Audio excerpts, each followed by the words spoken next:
Neuropathy is an inflammatory process that compromises the structure of the nerve, causing different symptoms. There are different causes of peripheral nerve neuropathy. The etiologies of peripheral nerve neuropathies include genetic and metabolic diseases, vitamin deficiencies, infectious diseases, trauma, autoimmune diseases, nutritional diseases, pregnancy, etc. In general, the most common cause of neuropathy today is type 2 diabetes mellitus. Among the most commonly identified compressive neuropathies in the upper limbs are carpal tunnel syndrome and cubital syndrome. In the lower limbs, the most commonly identified neuropathy is peroneal nerve tunnel syndrome.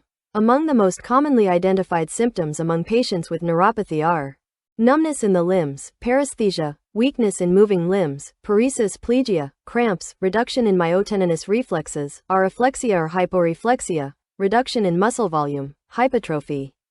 If these symptoms and/or clinical signs are present, schedule an appointment with a doctor to clarify the symptoms.